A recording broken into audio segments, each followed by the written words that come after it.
xente non sabe facer un currículum laboral. Bueno, o que queremos presentarvos é o programa Entre Veciños. Vamos a pedir circunstancias deste tipo para ver o programa de maneira máis pormenorizada. Non que este vamos a ofertar acompañamento.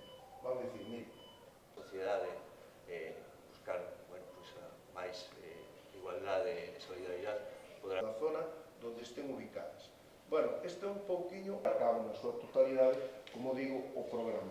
O programa de acción no barrio. Cando ven unha persona a vivir a un barrio, unha das cuestións traballo, imaginados, a nosa rede é máis importante. Se realiza unha prestación a cambio desde as institucións detectando, porque xa existía, pero que se está convertindo nun reto.